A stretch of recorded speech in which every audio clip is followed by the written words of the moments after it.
Et salut à tous.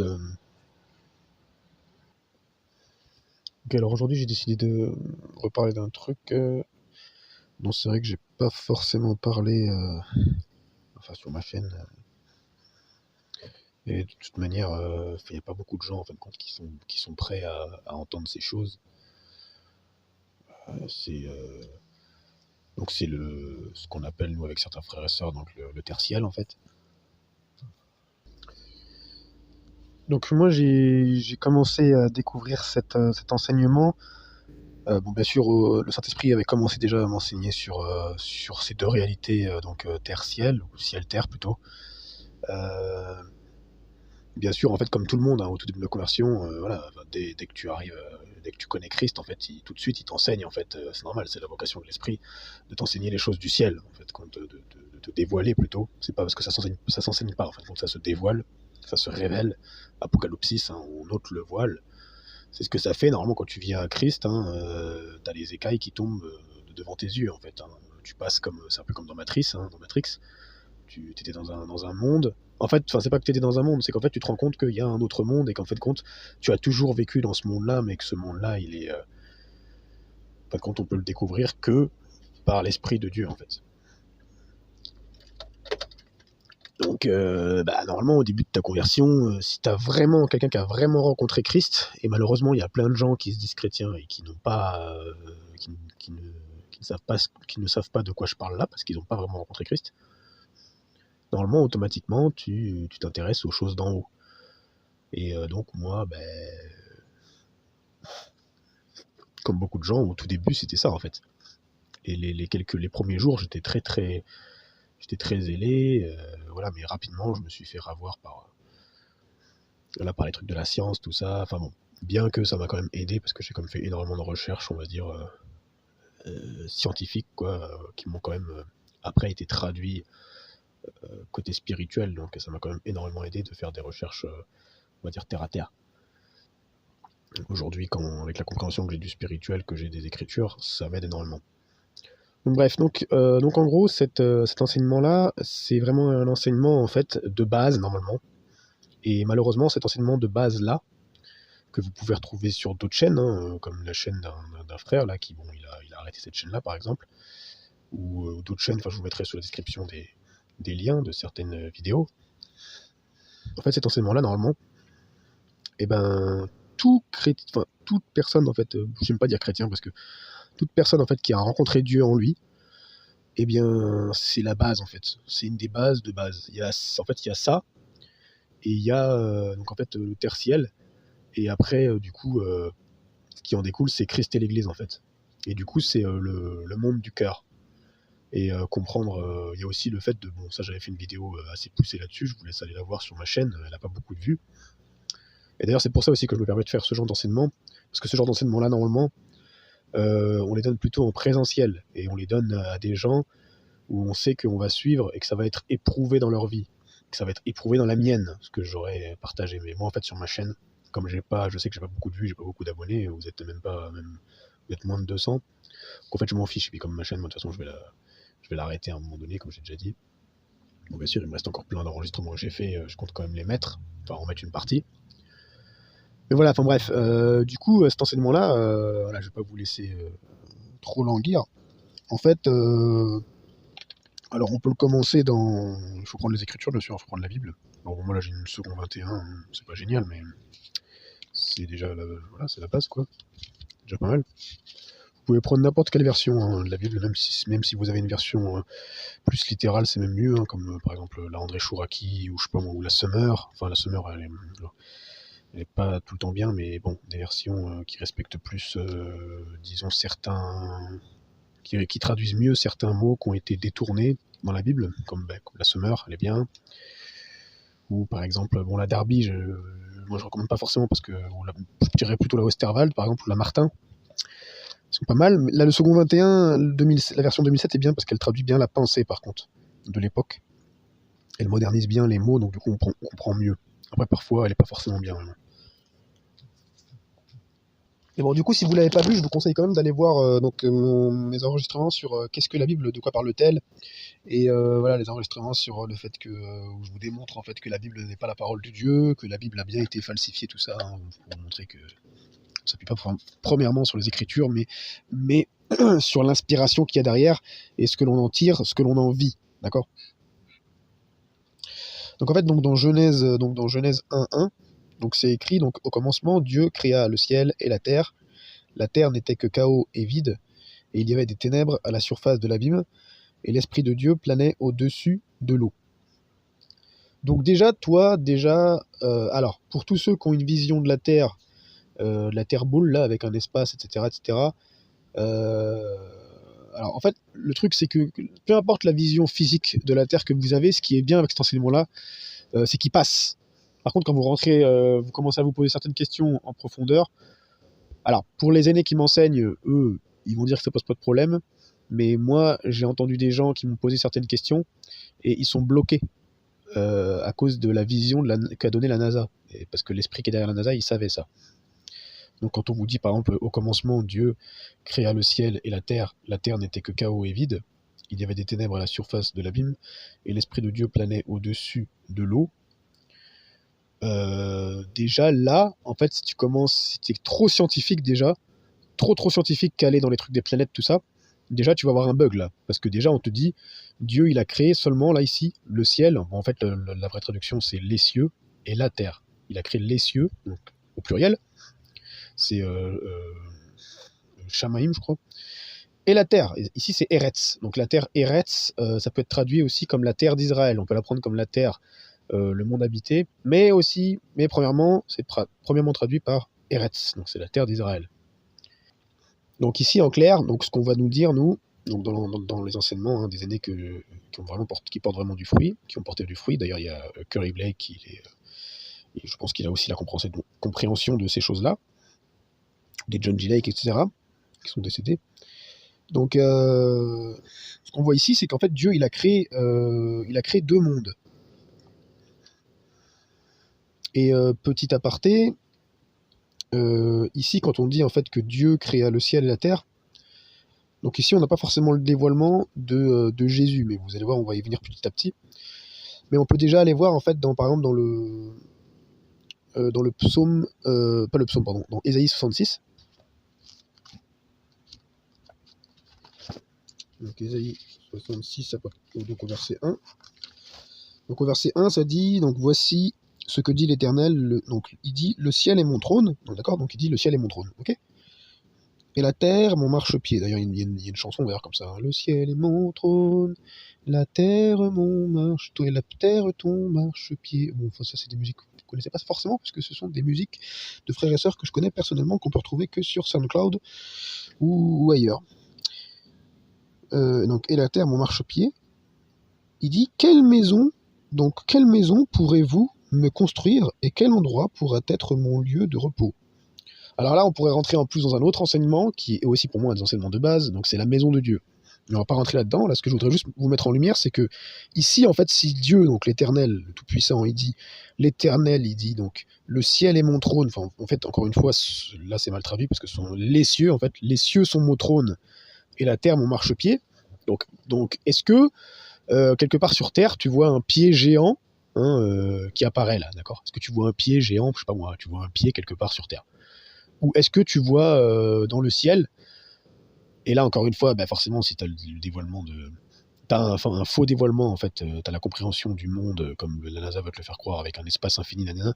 Forcément, tu vas dire, bah non, là c'est peut-être les cieux et l'espace dont il parle, donc non, on voit pas Dieu parce qu'il est loin, loin, loin dans l'espace, ou je sais pas quoi, ou il est après l'espace. Moi, c'était comme ça que je pensais au début de ma conversion, hein.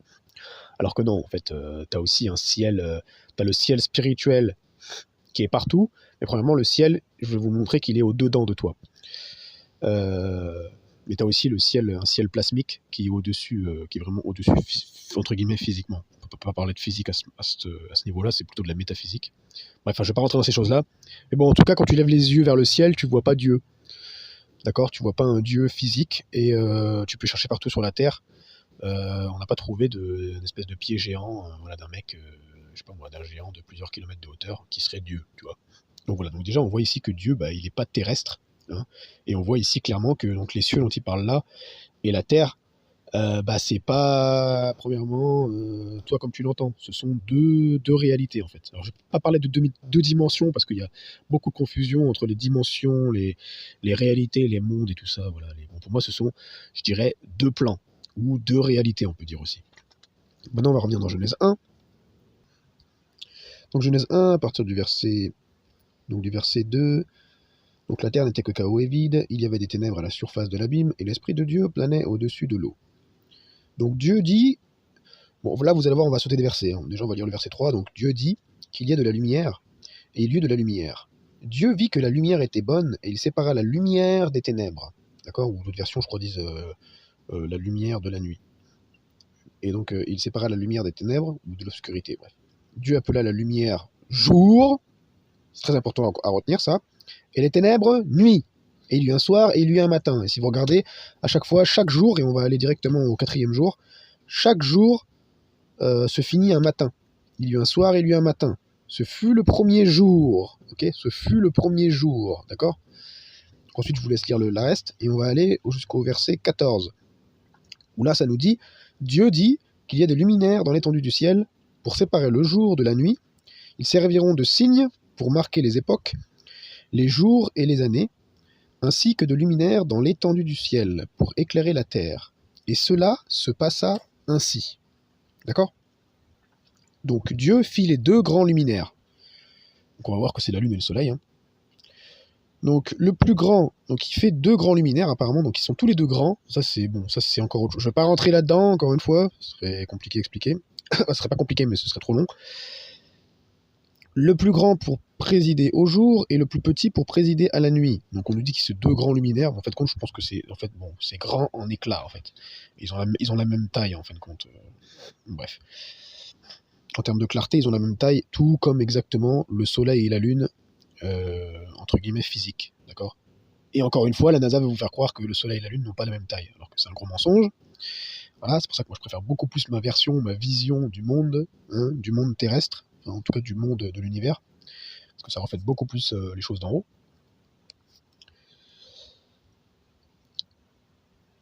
Et donc ça dit ensuite, il fit aussi les étoiles. Donc petit pour préciser la nuit, voilà, bon, bref. Donc ici, on voit clairement en fait que on voyait en fait au verset 3, je ne veux pas m'égarer de la pensée, au verset 3, on nous dit en fait que Dieu, ça nous dit en fait certaines versions disent que la lumière fut. Ou là ils disent qu'il y ait de la lumière, et il y eut de la lumière. Donc ici, on nous dit en fait que c'est au premier jour de la création que Dieu il a fait la lumière, il a dit que la lumière fut, mais pourtant, le soleil en fait, enfin je vais vous montrer que c'est le soleil après, hein. Faut aller dans Psaume 66. Psaume 136, pardon. D'ailleurs, on va y aller comme ça tout de suite. Pour ça, je vais vous montrer tout de suite que quand on parle des deux grands luminaires, on parle bien du soleil et de la lune, là, et des étoiles, de toute leur armée. Donc c'est Psaume 136, donc à partir du verset 7. Donc c'est écrit clairement, hein. Donc il a fait les grands luminaires. Oui, sa bonté dure éternellement. Donc bon, ça c'est une petite aparté, mais on voit aussi que donc les grands luminaires ici durent éternellement. Sinon il dirait pas sa bonté dure éternellement. Donc le soleil pour présider au jour. Oui, sa bonté dure éternellement. Donc ça veut dire en fait que le soleil dure éternellement. La lune et les étoiles pour présider à la nuit. Oui, sa bonté dure éternellement. Oui, voilà. Parce qu'on va voir aussi d'un point de vue spirituel, le soleil et la lune là dont on nous parle, c'est pas premièrement le soleil et la lune qui sont au-dessus de ta tête. Mais le soleil et la lune qui sont au-dessus de ta tête reflètent ce soleil et la lune là, on nous parle des Écritures, qui sont spirituelles en fait, ce sont des êtres en fait. Donc le soleil pour présider au jour. Donc pour présider, donc il préside sur le jour, le soleil, donc c'est lui qui donne les jours, d'accord? Il ferait pas jour sur Terre s'il n'y avait pas de soleil, d'accord? Et petit aparté aussi, les étoiles, ça nous dit hein, donc la lune, et puis ça nous dit pour présider à la nuit, et la lune et les étoiles pour présider à la nuit, d'accord? Et petit aparté aussi, juste un petit truc que je glisse aussi, j'en ai déjà parlé ça, mais si en fait les étoiles étaient vraiment ce que nous dit la NASA, qui étaient à différentes distances et qu'elles étaient très très grosses, tout ça, bref, en fait, il ferait tout le temps jour, en fait. Il ferait jour même en pleine nuit. D'accord? Bon, ça, c'est un petit truc, c'est un petit truc rapide à calculer, rapide à comprendre. Bon, voilà, faut déjà vous formater un petit peu de l'univers qu'on vous a pondu à l'école, et vous allez très vite comprendre ce principe. Mais bon, les étoiles ne peuvent pas du tout être ce que la NASA nous dit, sinon il ferait tout le temps jour, en fait, tout simplement. Donc on revient dans notre Genèse 1. Donc ici au verset 14. Donc Dieu dit qu'il y a des luminaires dans l'étendue du ciel pour séparer le jour, nanana. Donc on a vu que donc les deux grands luminaires en question, donc le soleil et la lune, donc bah, c'est bien le soleil, donc c'est bien le soleil et la lune qu'on a vu dans Psaume 136, nous prouve que les deux grands luminaires en question de Genèse 1, verset 14, qui donc est le quatrième jour, parce qu'on le voit après, donc verset 18, pour dominer les nains, donc Dieu vit que c'était bon, il y eut un soir, il y eut un matin, ce fut le quatrième jour. Ok? Mais c'est bizarre, parce que au premier jour, on nous dit qu'il y avait déjà la lumière. Or, on ne peut pas compter, donc comme on vous le montre aussi dans le psaume 136, c'est le soleil qui est là pour présider sur le jour, sur les jours. C'est lui c'est avec lui qu'on compte les jours qui passent. C'est avec lui qui fait jour. Il se lève le matin, il se couche le soir. Donc là, il y a un hic, en fait. Donc là, déjà, tu comprends que Genèse 1, c'est pas un livre, c'est pas un passage, en tout cas, ce passage-là n'est pas à prendre de manière littérale, premièrement. Il y a peut-être quelque chose de spirituel à comprendre. Voilà, donc maintenant, on va aller dans Jean 1, et je vais finir la vidéo là-dessus. Je pense que je ferai une série de vidéos, parce que sinon, ce sera trop long. Je vous apporterai petit à petit le dévoilement vers les choses du cœur. Voilà. Donc on va finir dans Jean 1. Donc ça nous dit dans Jean 1.1, donc au commencement la parole existait déjà. La parole était avec Dieu et la parole était Dieu. Donc déjà on voit ici donc déjà que la parole c'est une personne en fait. Hein. C'est pas ici c'est le logos en grec, ça veut dire aussi le principe de toute chose, c'est la source. Donc elle était au commencement avec Dieu. Tout a été fait par elle, et rien de ce qui a été fait n'a été fait sans elle. Et bon, là, le Saint-Esprit me dit quand même, parce que ça bouillonne, parce que c'est un passage que j'ai découvert, enfin, j'ai redécouvert aujourd'hui, parce que c'est vraiment magnifique, je vais quand même vous le prendre. Donc, il faut aller dans l'Apocalypse directement. C'est Apocalypse 3, là. Apocalypse 2, je sais plus. Donc, c'est Apocalypse 3, bon, ça, c'est une petite pépite que je vous donne. Donc, c'est Apocalypse 3 à partir du verset 14, là, c'est la lettre à l'église de Laodicée. Donc, c'est Jésus qui parle, hein. Donc, écrit à l'ange de l'église de Laodicée, voici ce que dit l'Amen. En fait, c'est l'ange qui parle. Enfin, non, c'est le témoin. C'est l'esprit de Dieu, en fait. C'est Jésus, en fait, clairement, qui parle à Jean. Parce que Jean est en conversation avec Jésus dans l'Apocalypse, en fait. Donc, voici ce que dit l'Amen. L'Amen, ça veut dire, en fait, Amen en araméen, en hébreu, ça pouvait vouloir dire, en fait, enfin, ça peut vouloir dire aussi bien je suis que je suis d'accord. Amen, en fait, tu vois, c'est d'accord. Ça veut dire aussi celui qui est, en fait, tu vois, c'est je suis. Tu vois. Donc le témoin fidèle et véritable, et il dit l'auteur de la création de Dieu. L'auteur de la création de Dieu. Donc tu vois, donc en fait, ici dans Jean 1, quand on nous dit en fait que au commencement la parole existait, la parole était avec Dieu, la parole était Dieu, elle était au commencement avec Dieu, tout a été fait par elle et rien de ce qui a été fait n'a été fait sans elle, en fait c'est aussi cet auteur de la création de Dieu. Et donc il y a bien un auteur de la création de Dieu. Il est l'auteur. D'accord ? Un auteur, c'est celui qui écrit un livre, tu vois. Donc c'est fort parce que Jésus, il est aussi un auteur. Vous allez voir aussi, vous irez voir dans Apocalypse 1.1. Apocalypse 1.1, hein, c'est révélation de Jésus-Christ qu'il a donné à Jean par son ange, etc. Voilà, hein, on peut le lire. Hein, donc vous voyez bien que c'est Jésus. C'est des questions. Donc révélation de Jésus-Christ, je le lis. Hein, Dieu lui l'a donné pour montrer à ses serviteurs ce qui doit arriver bientôt, et l'a fait connaître en envoyant son ange à son serviteur Jean. En fait, son ange, ça veut dire son messager. C'est quelque chose aussi qu'il faut absolument que vous sachiez. Quand on parle d'ange, premièrement, le rôle d'un ange, c'est un messager. Okay, en grec, c'est un mot qui a été mal transformé, enfin, qui a été gréco-francisé, comme beaucoup de mots, malheureusement, du coup, on comprend rien, comme le mot apocalypse, hein, on n'aurait pas dû traduire ça apocalypse. Le problème, c'est que ça fait une phrase, quand on le traduit littéralement, ça veut dire action d'ôter le voile. Donc, on ne va pas... Voilà, ou dévoilement, ça aurait été plus... Chouraki traduit par dévoilement, c'est beaucoup plus compréhensible. La vraie traduction, c'est ça, c'est dévoilement, action d'ôter le voile, révélation, sur quelque chose qui est déjà présent en plus. Donc voilà, donc il faut comprendre qu'un ange, c'est un messager. Donc ici, ensuite, dans Jean 1, pardon, on va continuer au verset 4. Donc au verset 3, ça dit plutôt « Tout a été fait par elle, et rien de ce qui n'a été fait sans elle. En elle était la vie, donc en elle était la vie, Et cette vie était la lumière des êtres humains. Donc la lumière brille dans les ténèbres. Ah, ça rappelle pas Genèse 1, là, Genèse 1, 2. La lumière brille dans les ténèbres et les ténèbres ne l'ont pas accueilli. On dirait quand il dit qu'il a, il a fait la lumière, tout ça, et qu'ensuite il a séparé la lumière des ténèbres. Étrange. Et on a vu que là, ça peut pas être la lumière du jour, puisque c'est le soleil qui est arrivé qu'au 4e jour, qui donne la lumière du jour. Donc ne l'ont pas accueilli, et ensuite au verset 6, ça dit en fait qu'il y eut un homme envoyé par Dieu, son nom était Jean. Il vint comme témoin pour rendre témoignage à la lumière. Donc là, c'est un homme, c'est bizarre, c'est un homme, il va rendre témoignage à une lumière, à la lumière. Donc déjà, ça veut dire que cette lumière, c'est pas une lumière naturelle. Afin que tous croient par lui. Il n'était pas la lumière, mais il vint pour rendre témoignage à la lumière. Donc il rend témoignage d'une lumière, c'est vraiment étrange. Et il dit cette lumière était la vraie lumière qui, en venant dans le monde, éclaire tout homme. Enfin, c'est écrit tout être humain, carrément. Donc c'est une lumière qui vient éclairer tout être humain. Donc tout être humain, hein, même si t'es caché dans une grotte, à mon avis, hein, bah, tu vas avoir de la lumière sur toi, attention. Elle était dans le monde, et le monde a été fait par elle, pourtant le monde ne l'a pas reconnue. Oh, mais c'est bizarre, là, on parle vraiment d'une personne, là, c'est clair.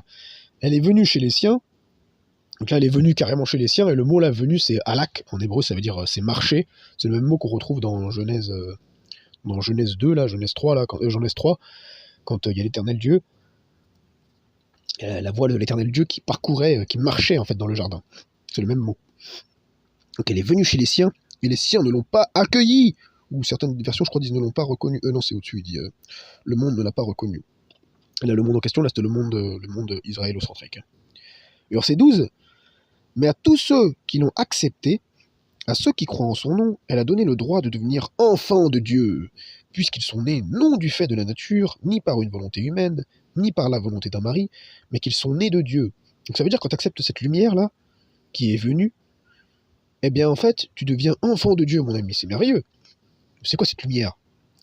Et la parole s'est faite homme, donc la parole qui était une lumière aussi, elle s'est faite homme, elle a habité parmi nous, pleine de grâce et de vérité, et nous avons contemplé sa gloire, une gloire comme celle du Fils unique venu du Père.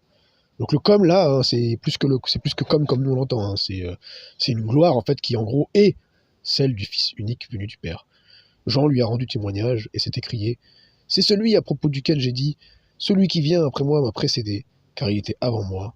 Nous avons tous reçu de sa plénitude et grâce. En effet, la loi a été donnée à travers Moïse, mais la grâce et la vérité sont venues, et là c'est encore une fois, c'est venir dans le sens de marcher, à travers Jésus-Christ. Donc en fait, la lumière de Genèse 1, dont on nous parlait, c'est Jésus en fait lui-même, c'était Jésus-Christ. Donc on voit clairement en fait que, pour finir cette introduction, on voit clairement en fait que Genèse 1 n'est pas premièrement un passage à lire de manière littérale.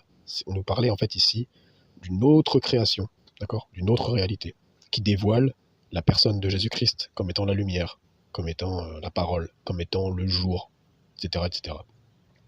Voilà, voilà. Donc à la prochaine pour la suite.